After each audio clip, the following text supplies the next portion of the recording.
Hey, good Tuesday evening, everyone. This is State Representative Brad Halbrook as we kick off this week's edition of the Illinois Freedom Caucus Roundtable.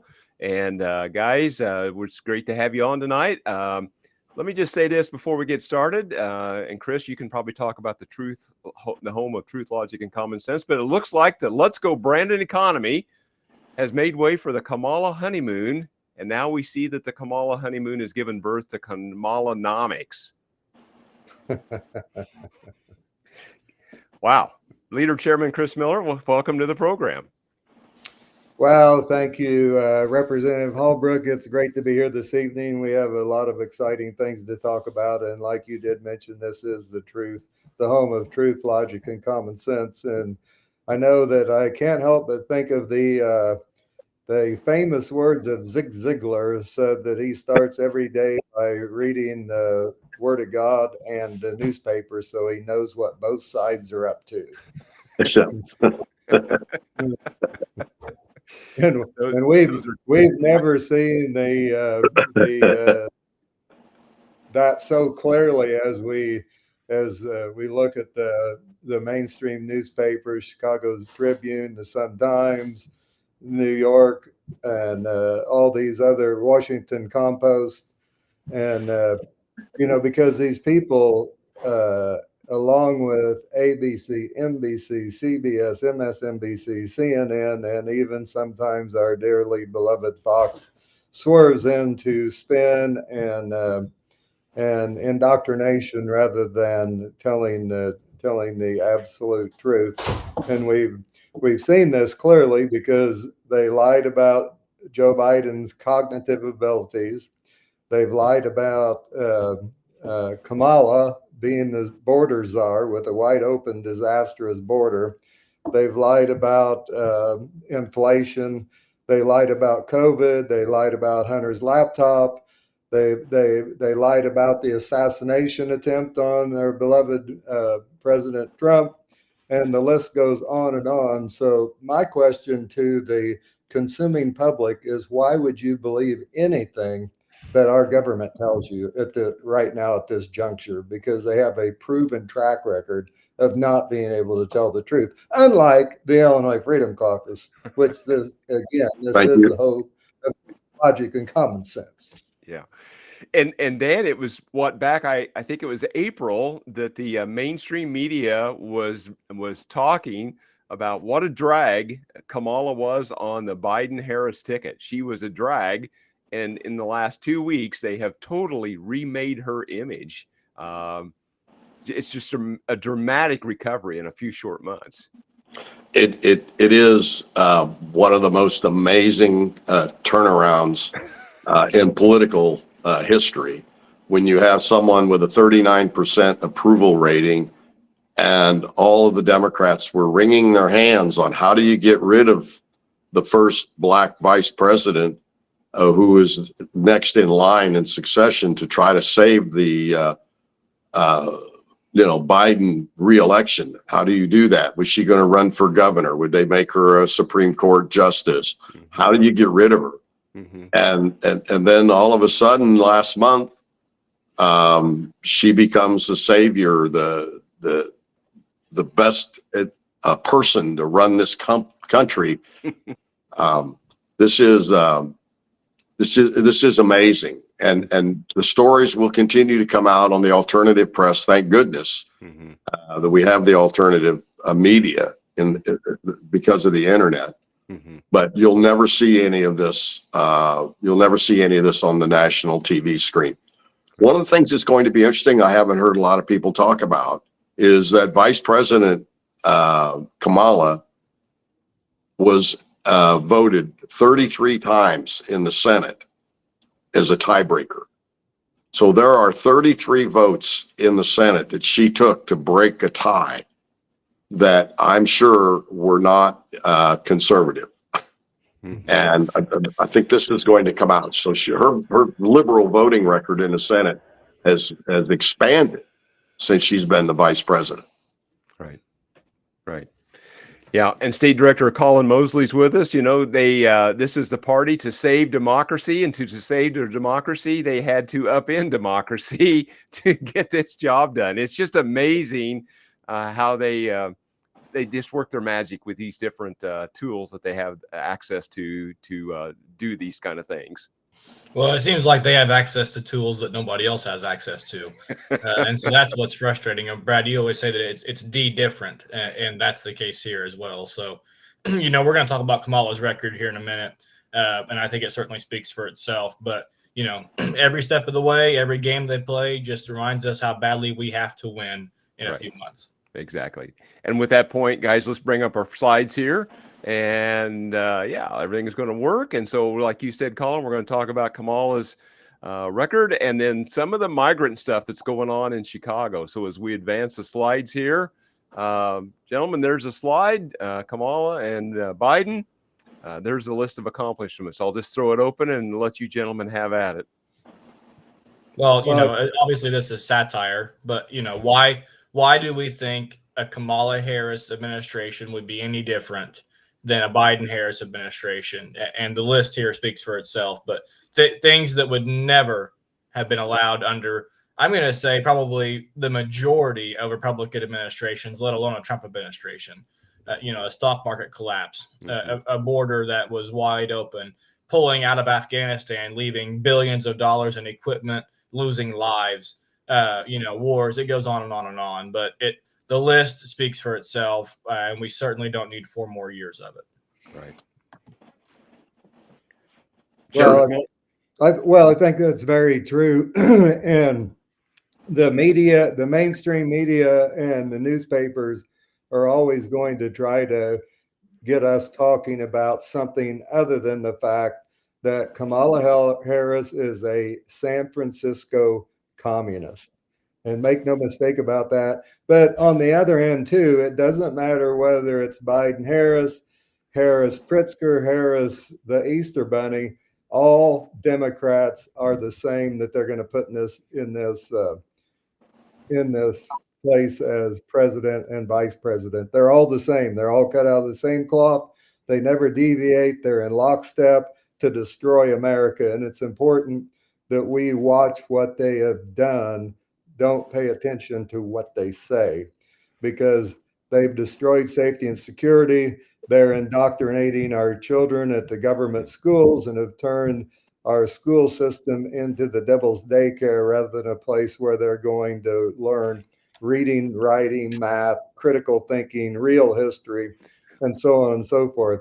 And along with that, they have taken away our energy independence, which has negatively impacted the economy in a huge way in the U.S.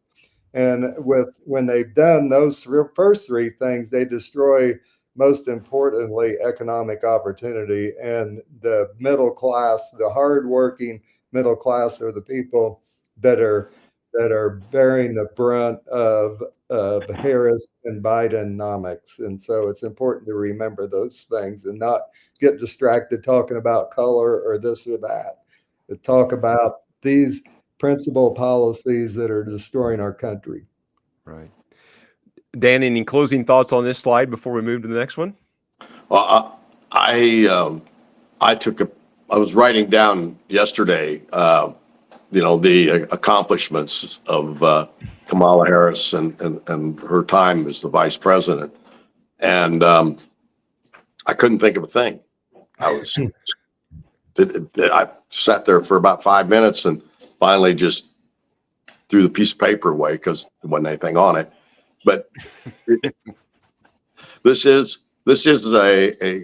and you know, we heard today about her supposed pick of the Minnesota governor to be her running mate, who is another confirmed far left anti-American you know, elected official.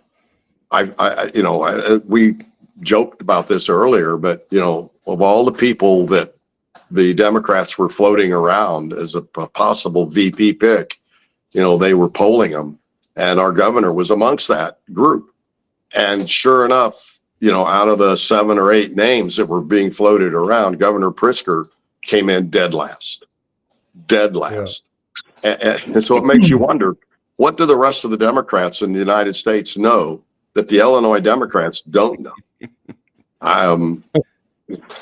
It's if I were Governor Pritzker, I'd be pretty embarrassed that he didn't make the cut, and that our neighbor to the north, who's changed their state flag, which we're doing in Illinois, by the way. There is a commission looking at changing the Illinois state flag.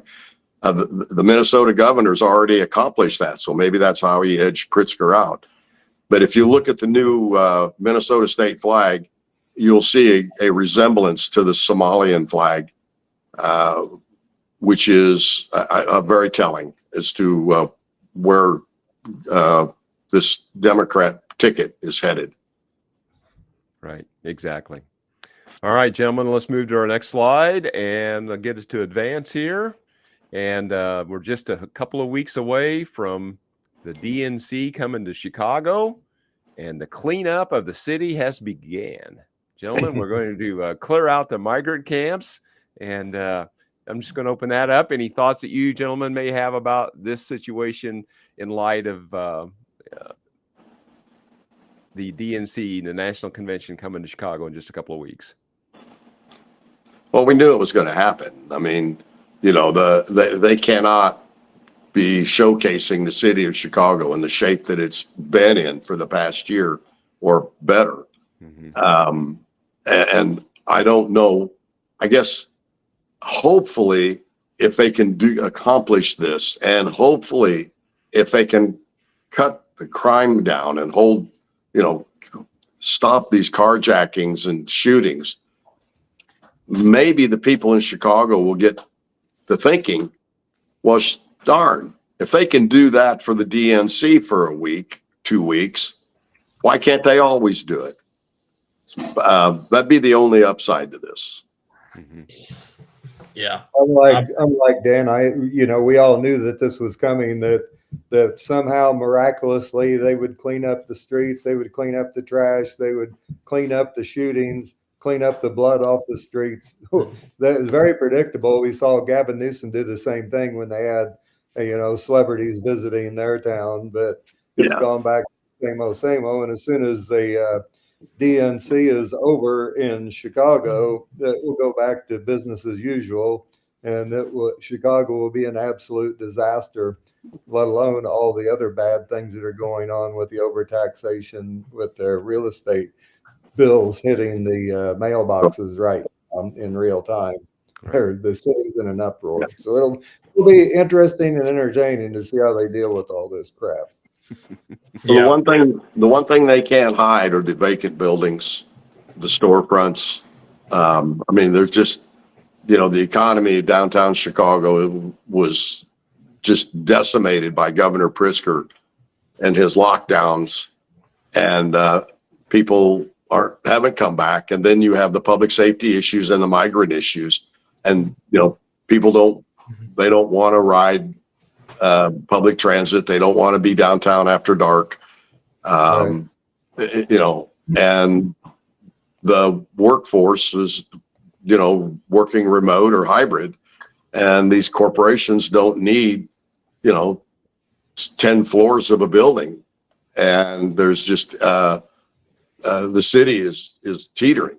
And then of course you have the wonderful new mayor. So it's going to be very difficult summer in Chicago for sure. Mm-hmm. I don't see, I'm not very optimistic, because the reports about what's coming for the DNC security wise is they're mobilizing about 500 law enforcement officers from outside of Cook County to come into the city. And so, if that's what it takes just to maintain law and order for a few extra days in the city, that should say something. Mm-hmm. But I don't think they're going to be able to do it in time. I mean, they're clearing out these tent encampments because they know how bad it looks, but they still have, thousands of people in these shelters, and they're either going to have to lock them in, and hold them in place and sort of hide them away, because we know just from the times that we spent in Chicago earlier this year, they are roaming about freely. and it's very obvious what's going on. And so they're going to have to restrict these people and hide them away, or get them out of the city in totality, before we hit a point of or before the DNC happens. The other thing I'm worried about, as far as public safety, Dan mentioned, is the reports that we've read so far is even those 500 officers coming into the city.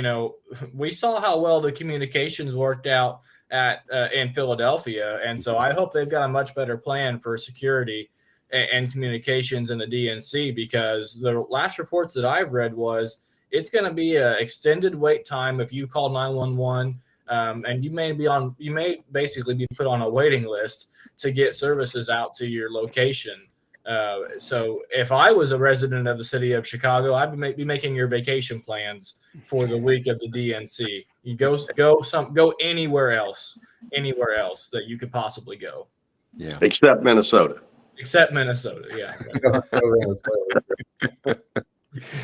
Yeah, exactly. Gentlemen, let's move on to our next slide. And speaking about going somewhere, we're going somewhere. Maybe if I can get the slide to advance. There we go. Maybe it's going to go now. We'll be in Homer Glen next week, Tuesday night. Right. Is that right? Tuesday night? Yeah. Freedom Caucus Town Hall. Colin, you've worked really hard setting this event up. Can you share any more exciting details with us than what we see here on the screen, or just reiterate what we see? Well, yeah, we've just been excited to partner with the Will County Republicans. They've got a great new chairwoman, Christina, who's a fired up conservative. And so we're looking forward to being up there in Will County. Brad and I went to a GOP technology conference on Saturday, and Christina was also there, got to see her in person. And so it's all going to come together well. And so we look forward to being in Will County on the 13th. Excellent. And to find out more about us, just go to our website, Freedom Caucus, IllinoisFreedomCaucus.org. And if you would like to contribute and be a partner with us, there's a tab to find. And then, Colin, you're writing the Substack and putting that out every week or so. Anything we need to know about what's new in the Substack this week or coming out next, let us know how that's going. Just red meat conservative content. We love it. Excellent. Well, again, this is the home of truth, logic, and common sense. And we appreciate you taking time to join in with us. With that, let's just go Colin, Dan, and Chris with the closing real quick speed round comment. And then we'll close out for the evening. Colin? Well, we got a lot of things coming up, whether it be town halls or in-person meetings. I know we're headed to the state fair a couple of days here this week, next week, GOP Day coming up. All kinds of things that, ultimately are working to educate people and influence their vote in November. And then just to throw this a little tidbit, you're going to hear more about this in the future. But unfortunately or unfortunately, we're scheduled now for 2 weeks of veto session in Springfield in November. And so I guess brace for impact, because Lord knows what they're going to give to us right after the election. But that's what's coming up. And so good to be here this evening, and we'll talk to you guys soon. Excellent. Thank you, Dan. Well, it's great. Thanks for putting this on, Brad, Colin. We're working away here, working with our constituents and out in the community doing events. Look forward to seeing everybody at the state fair. Republican Day, GOP Day is coming up. I've got a couple of fundraisers going on over there as well for the candidates, for different candidates in the Illinois GOP. But keep your eyes peeled for the news. Check your alternative media, and pray for Donald Trump. We've got to get him elected. We need to save our country from these radicals that are trying to drive us over the brink. Yeah, exactly. And Chairman Leader Chris Miller, close us out, and we'll be done for this evening. Well, I got to run to a meeting, but thanks for tuning in. Please like and share our content. It's important we get the truth out to the people, because, as I said before, there's a multitude of levels of deception and outright lies that the Democrats and the mainstream media are spreading. So make sure that you like and share our content, attend our town halls, and stay tuned for another round of truth, logic, and common sense as we move forward towards the election. Excellent, gentlemen. And with that, here we go. We'll talk to you real soon.